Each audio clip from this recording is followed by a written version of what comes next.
Yo,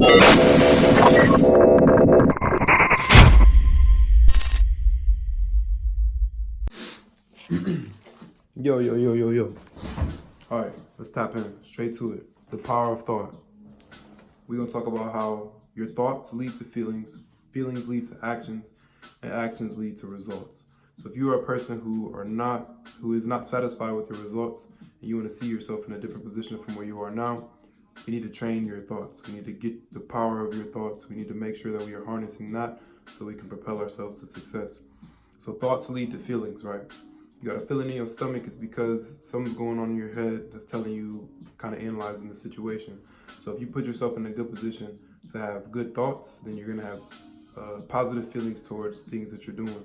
And then feelings lead to actions. So that gut feeling that you have is going to make you decide, hey, am I going to go do this or am I not going to do this? And if you go do the thing, depending on what it is that you're doing, it's going to turn out good or bad. So if you have positive thoughts, lead to positive feelings, which will lead to positive actions. And the action or the taking the action of the thing. So if you have, we're gonna get there in a second.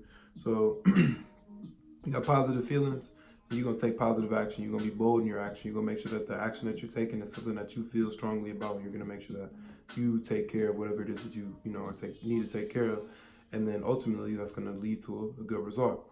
But let's say on the vice versa end, you have bad thoughts. So you have bad feelings, and then your feelings lead to your actions. So the actions, let's say it's a girl. You got bad thoughts in your head saying, I'm insecure, I'm this, I'm that. So you walk up on the girl with this bad feeling, you know what I'm saying? And you might not even take the action, but let's say you do take action. After you feel the feeling, then you take, you take the steps, and you're not as bold, you're insecure, and she can feel that, and your result is gonna be poor. You're not gonna get the girl because your thoughts are not propelling you to success.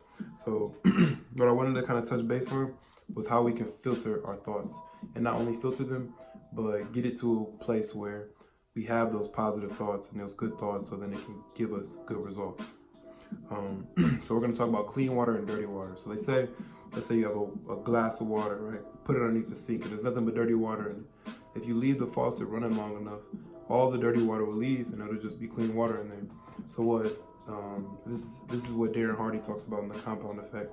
He says that what clean water should be is inspirational videos, motivational quotes. You need to hear stories of people overcoming obstacles, and a lot of things that are overcoming, that are a success, that are winner's mindset. So you can have that in your brain to pull out whenever you need to take action, or whenever your body needs to generate a feeling to propel you to take action. So dirty water, what's dirty water? Dirty water is like social media. Dirty water is the news, and the news is really bad. Or he also explains this in the book. He says, the news targets you because they know, like, let's say we're driving on the street, right? And you see a car accident. You drive and you're going to break your neck to see that car accident, because that's just our human, we attach to that because it's a part of our survivor instinct. We don't want to feel, or we want to see that, so we know, like, we got to stay away from that. We need to take precautions to make sure that we don't get in that same situation. Opposed, and this is what he said, to a beautiful sunset. People aren't breaking their necks for the beautiful sunset like they are for the car accident. So they say that grotesque kind of like just the innate nastiness, or the stuff that attacks our fight mode is what really propels us, or really, and I use propel a lot, but it really gets us engaged in whatever it is, and that's what the news does. It attacks that fight or flight mode, and then what it does for you. What it does for you is just get you in a bad way of thinking. So let's say you wake up in the morning and you got the news on, and then you see nothing but rape, death, drugs, this and that, and terror. Then throughout your whole day, all you're thinking about is that, because right off the jump, you're in fight or flight mode. Boom. I seen this today. A robbery happened in my neighborhood, so now I'm on the move, and these are just affecting your thoughts. You know what I'm saying? You want to go walk your dog, but now that you've seen somebody got robbed in your neighborhood, you're a little bit less to do that.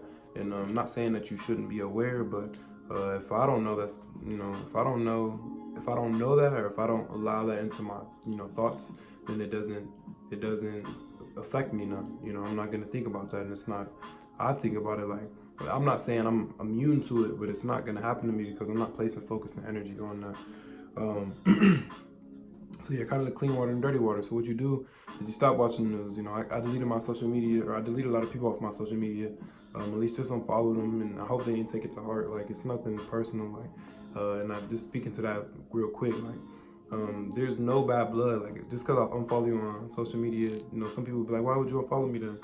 Because you don't inspire me, and I apologize for that. But if you know that you're not doing what you need to be doing to inspire me, then that's what it is. And kind of moving forward, I need to continue to see things that inspire me and follow people that inspire me, so I can propel myself to a different level of success.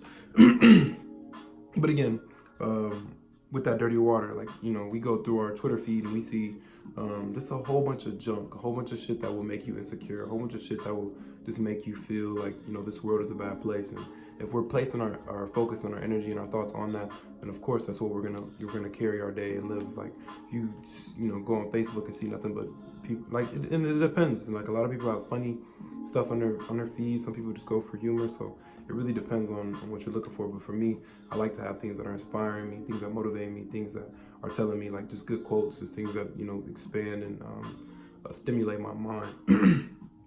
We went over what is clean water, and I talked about a little bit of what the power of dirty water has over us. So again, it takes over your body in that fight or flight mode. If you hear that, then your body's gonna latch onto that and say, you know, I don't want to be a part of this. I want to protect myself at all costs. And so yeah. So again, how can you filter your water? So, like, let's say, you know, for every one positive or one negative thought, you need 16 positive thoughts. Like, that's how to erase the negative thoughts. So like, really overdo it on the inspiration, the motivation. It'll get tired and it'll get boring and shit like that, but it's really good because it helps you to carry yourself and take positive actions to get good results.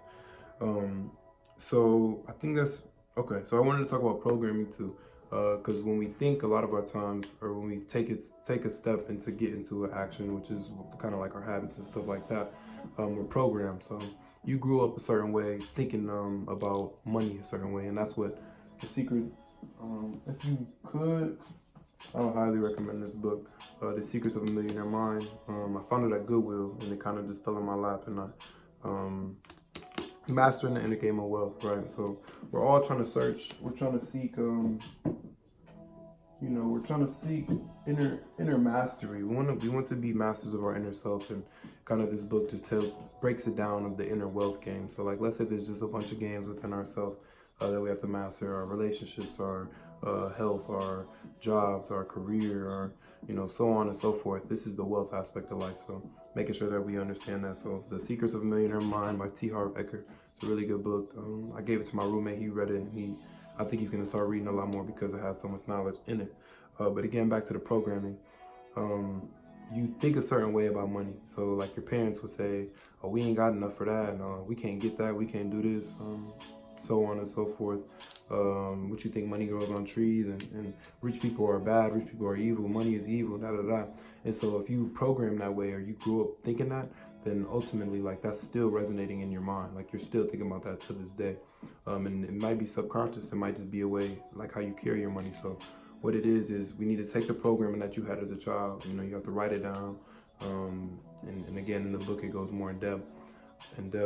But you have to write them down. You have to kind of erase it from your brain and reprogram it to be like, you know, they say in the same book, it says, if you see a rich person, you know, admire them in a sense. Don't be like, oh, they think they're flexing. No, I'll be like, I'm gonna get to where you're at one day. You know, I'm gonna make sure that I strive to be to where you're at, because that's what I want to be. That's where I strive to be. So again, just touching base on the power of thought. Clean water versus dirty water. Make sure that we're filling our glass with nothing but clean water. We want our brains and our minds to flow in a way that, you know what I'm saying, allows us to take positive action to get the results we would like to see. Dirty water, try to eliminate it out your life however best you can. Again, thoughts lead to feelings, feelings lead to actions, actions lead to results. And before you even get to thoughts, he also says this is programming leads to thoughts, thoughts leads to feelings, feelings lead to actions, actions lead to results. So if you can rewire your programming, and that's just like your brain, the way that you innately are thinking about things based on how you grew up, then it's going to help you get to where you want to be. And yeah, that's pretty much all I want.